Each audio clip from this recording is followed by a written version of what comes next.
It's confirmed Diablo 4 just got a huge endgame update, Paragon levels, breakdown, and more. D4 news. Ladies and gents, mark your calendars because Diablo 4's next developer livestream starts on April 20th and will feature a special guest that personally I've been following for years. In the meantime, Blizzard just confirmed a lot of endgame details with many more still they haven't talked about, so lots to cover in this video. Hey, what's going on, Josiah? Difficulties, players who took part in the Thanks for joining the stream. The first difficulties were already available at level 1. However, Nightmare and onward require a bit more. Specifically, once you're finished with the main campaign and completed the capstone dungeon called Cathedral of Light on the veteran difficulty, this will unlock the Nightmare mode, which among other benefits will also open up Nightmare dungeons, Helltide events, unique and secret gear, and champion monsters. Torment follows right after. How you doing, Josiah? Path, you have to complete the capstone dungeon called Fallen Temple, of course on the previous Nightmare difficulty, and there's likely going to be a fifth one that we haven't seen up until this point. But all of this follows after level 50, and one way Blizzard lets us further progress our character is via the Paragon system. The new video gave us a better look and understanding at what happens once you reach level 50 and unlock this new system, which by the way also has a max cap. So every level past 50 provides 4 Paragon points each, and the max level for your character is going to be 100 in the full game. This means you can collect 200 Paragon. Okay, so they're capping the player level at 100. You get 4 points for Paragon past level 50. Points in total by the time you reach the max level cap with your character. Now, Paragon is broken into several boards, which are further comprised out of smaller nodes, and each class starts from a different location on that board. Every point spent will let you unlock a node, providing different attributes depending on the class and build that you're going with. Just like in the case of gear, nodes also range in quality from the more common ones that provide just plain stat increases like strength, dexterity, or intelligence, all the way to the legendary quality ones with increasingly stronger and interesting effects. For example, we have a look at the Cheap Shot, a legendary node here, which deals a 5% increased damage for each nearby crowd control enemy up to 25%, but there are other more stronger ones. In addition to these types of nodes, we also have the sockets, in which we're going to be able to place the glyphs. These can be seen on the left side of the screen, including the ones that are unlocked by this current player. And we've already seen somewhat of this stuff announced with from Blizzard themselves, talking about the Diablo 4 team announcing this stuff. But I think there's a little more here than what they were talking about in the video. Glyphs further let us customize our build, providing buffs to connected nodes and other interesting effects that will progress our builds even further. From the recent reveals, we also saw how these boards can be rotated, giving the players the possibility to focus on different stats and get access to different nodes and glyphs. So depending what build you're going with here, you will want to rotate these and gain access to the effects that are best suited for you. One other thing to know about these boards is that at the end of each one of them, there's something called gate node. Well, the thing is, for respecking, I heard that they're going to allow respecking at this point when the game finally releases, but I don't think it's going to cost a lot of gold. I think they're doing away with that. It might cost more as you progress, or how many times you respec, but I think they're trying to make that more simplified and probably a little cheaper. Nodes, which basically let you connect to the next one, so you get a lot more options to rotate these and combine them for your perfect build.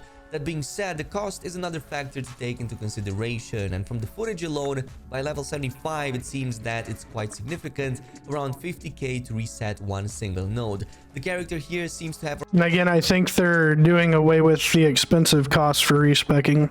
Around 4 million gold in cash, so at this level, refunding the 100 plus points would exceed their budget by 1 million at the very least, and that's excluding the skill tree reset cost, gear upgrade cost, and everything else until then.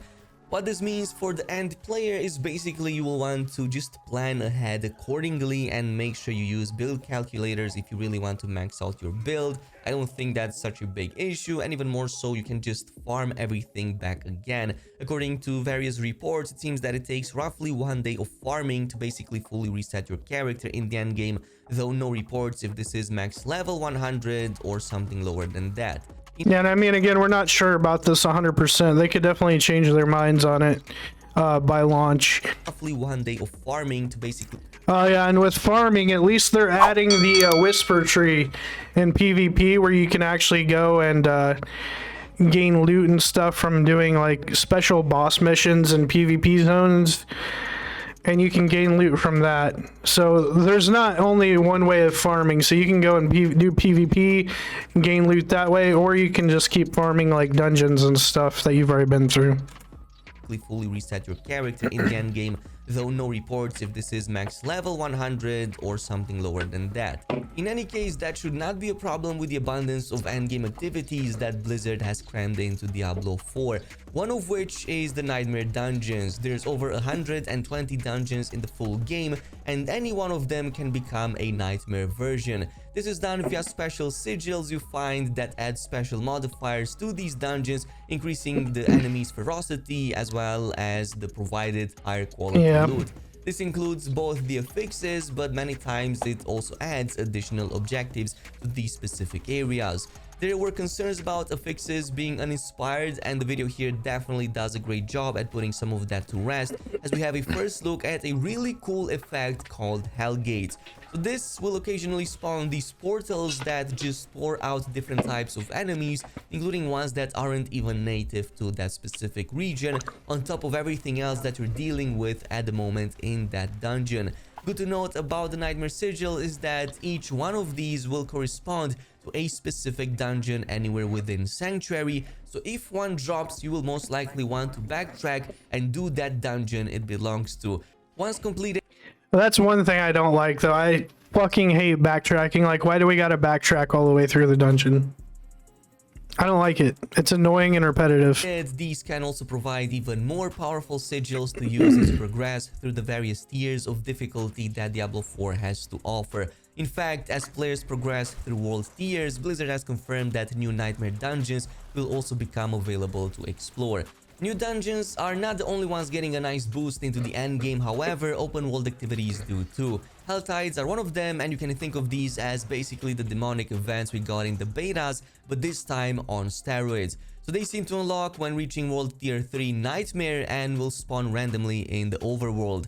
Defeating the overpowered monsters in them will also provide a special type of shard that you can then use to unlock special Helltide caches that can be found in those respective regions, which will also further provide additional access to legendary gear. Also, speaking of the open world, we had a glimpse of yet another one open world boss called the Wandering Death, which seems to be using necromancy related powers against the players. There's at least 3 that looks pretty sweet that we know of yet, but there's possibly a lot more we haven't even heard of in the full game. Really loving the abundance of loot, but Blizzard also talked about a feature we previously mentioned, which is the Tree of Whispers. Yeah, this is what I was talking about. Exploration that provides additional rewards. These are basically bounties and objectives that cycle throughout the day, and completing it will let you turn in a special type of currency called Grim Favors back at the Tree of Whispers. Once given in, players get to choose between caches of different gear types such as weapons, boots, or gauntlets. Say you're missing a good one-handed weapon or an armor piece, well, this can be a great way to supplement some of that. It's not just items, however, you also get rewarded with extra XP, crafting mats, and sometimes even sigils, among other cool types of rewards. Finally, Blizzard also went into a bit more detail about the Fields of Hate. You ready for it now? I am too, man. But here's the thing, let them fix some stuff. Let them get it done. We still got a little bit of time. I want to see a great game here. These special areas that contain both PvP as well as PvE. Instead of these, we'll have to collect something called Shards of Hatred by defeating monsters or other players, But there's a catch here that you have to keep in mind. In order to get these shards back in town and even be able to use them, you will need to first purify them. And in doing so, this will also make you visible on the map to players within a large radius. So if you do happen to be there and players see you, they will most likely try to attack you. In this case, there's... And this reminds me a lot of the PvP Dark Zone in Division, when you go in and try to extract loot with the chopper. That's kind of what this type of PvP thing reminds me of. There's both an incentive for you to not it's definitely gonna be worth it. That means losing some of those shards, but at the same time it's also an incentive for other players to attack you, as they can gain those shards from you. But once you purify these, you can bring these back into town and you can use them to buy additional rewards, including items as well as cosmetics. So totally worth getting for the extra trouble, and it should make your character look a lot cooler. So definitely looks interesting, especially in terms of the affixes. It kind of puts some of my concerns to rest, but let me know down below if there's any left, or if you liked some of the endgame presentation that has been shown up until now. In the meantime, thanks so much for watching, and I'll see you guys next time. Hey guys, if you liked the video, make sure you head over to the page, hit that like button, scroll over, smash that subscribe, and hit that bell icon to get notified for future video drops, and I will see you guys on the next one. Thanks for watching.